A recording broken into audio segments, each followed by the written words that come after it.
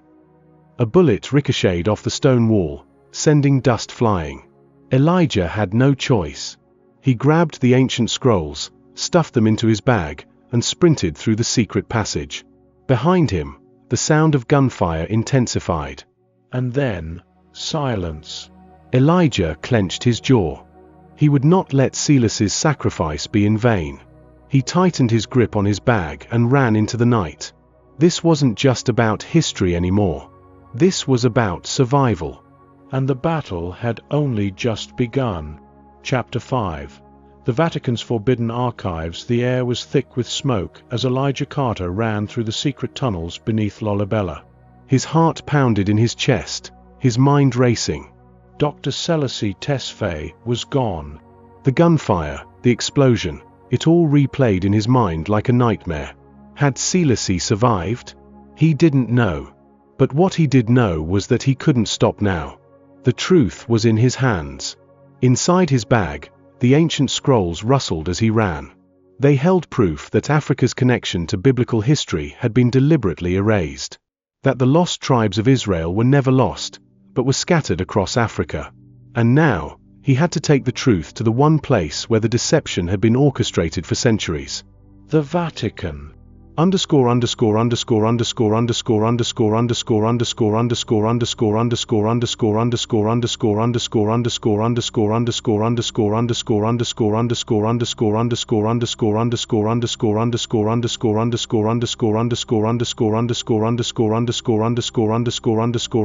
A dangerous flight to Rome. Elijah arrived at Bole International Airport just before dawn. His flight to Rome was in 2 hours. He kept his hood up, avoiding security cameras. If they knew he was still alive, they would be watching. As he approached the check-in counter, a chill ran down his spine. A man in a black suit stood near the entrance. Sunglasses, earpiece, military posture. Not an ordinary traveler. They were here.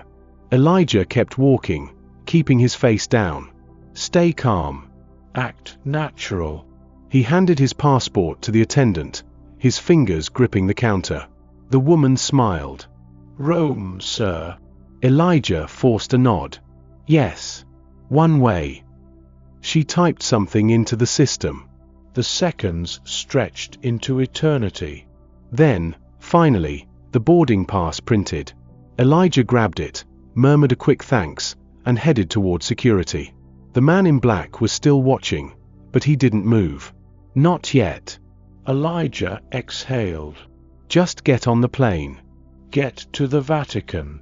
Find the truth. He had no idea that what waited for him in Rome would be even more dangerous than the men following him.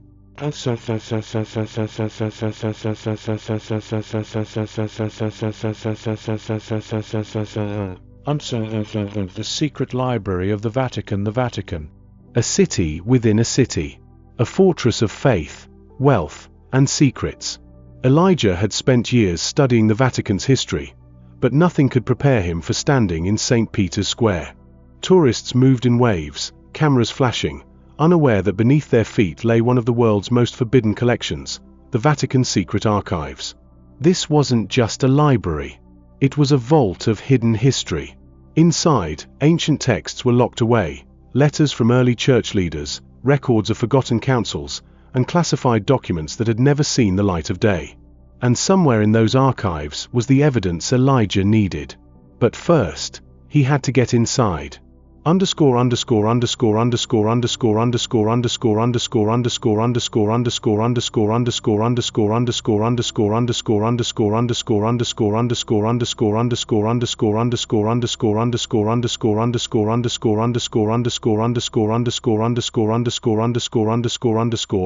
The mysterious Cardinal Elijah's contact was waiting for him in a quiet chapel near St. Peter's Basilica.